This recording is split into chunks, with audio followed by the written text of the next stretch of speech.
Monsieur le Premier ministre,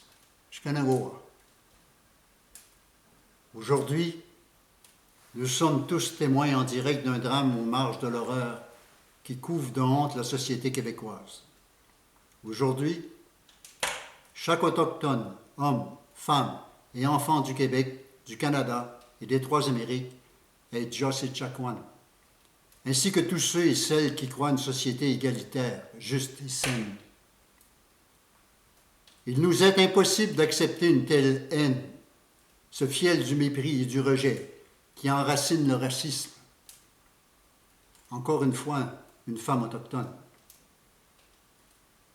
Le vidéo de Joyce est un cri ultime, un appel à l'aide dans un moment de vulnérabilité extrême.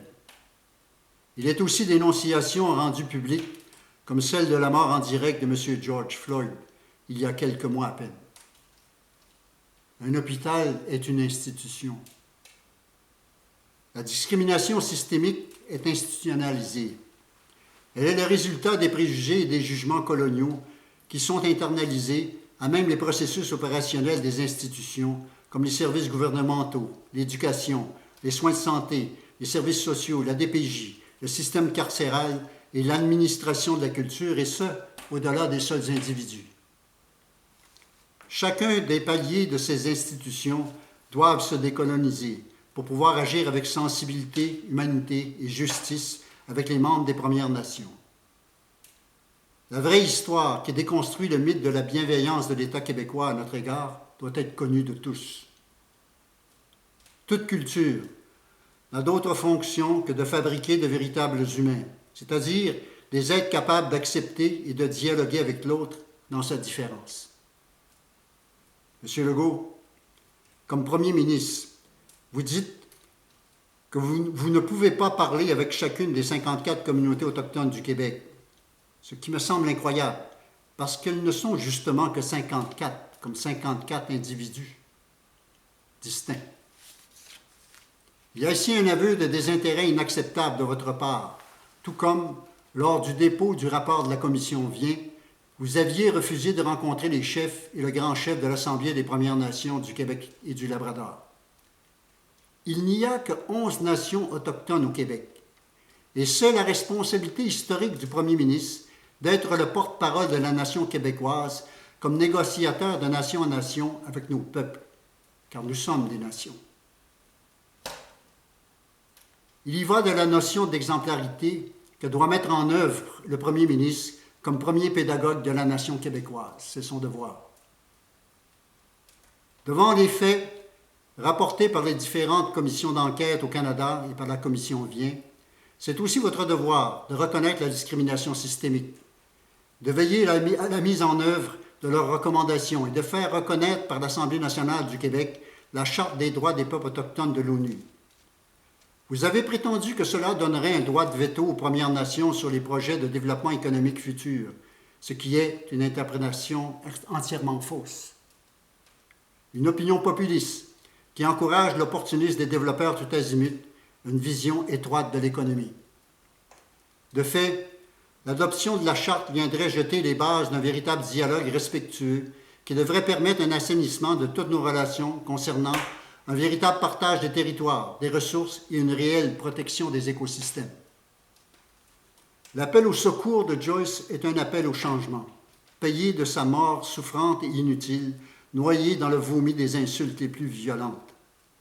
Cette fois, c'est une fois de trop.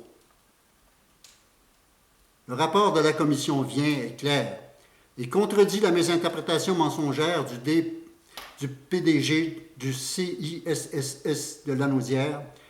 Il contient plusieurs témoignages faits par des Atikamekw qui dénoncent des mauvais traitements ou des propos racistes.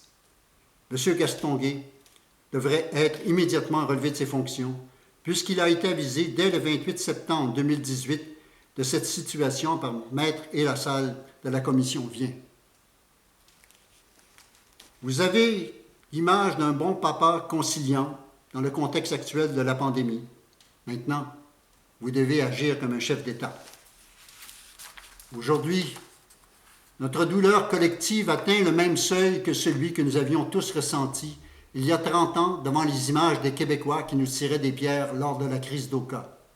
comprenez qu'il ne s'agit pas que d'une seule personne, mais qu'il s'agit de nous tous, touchés par ce moment tragique et perfide. L'espoir que nous avions de voir évoluer les perceptions de la société à notre égard s'effondre. Les routes, les ponts, les trains ont été interrompus lors de la crise récente liée aux revendications des Wet'suwet'en qui subissaient la pression armée de la GRC et la négation de leur légitimité comme chef traditionnel. Que ferons-nous devant le racisme ouvert, devant ce rejet manifeste et haineux de ce que nous sommes, nous, les Autochtones? Nous savons que nous ne sommes pas seuls, qu'une grande partie de la population du Québec soutient notre avancement au sein de la société et qu'une solidarité avec les premiers peuples existe à travers le monde. Personnellement, comme artiste, j'ai mis 35 ans de ma vie pour rebâtir mon identité et poursuivre sans relâche un dialogue constructif par la création. Je connais intimement la communauté de Manawan pour y avoir réalisé un théâtre de guérison et de réparation de 1995 à 1998.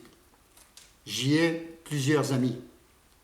Je connais bien leurs souffrances héritées du poids de la conversion, des abus du curé récemment dénoncés, de l'abolition de leur mode de vie nomade et du maintien dans la pauvreté par l'appropriation et la destruction de leur territoire forestier.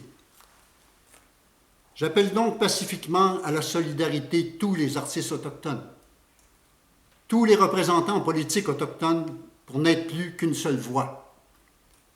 Je les appelle à occuper toutes les tribunes publiques et médiatiques, les réseaux sociaux, aussi longtemps qu'il le faudra. Si j'étais le grand chef de la nation atikamekw souveraine, j'exigerais une rencontre avec vous, en présence de tous les chefs autochtones du Québec, puis je me rendrais en urgence à l'ONU. Car c'est la réalité d'un Québec qui prend position devant cet acte raciste vu par le monde dont il s'agit.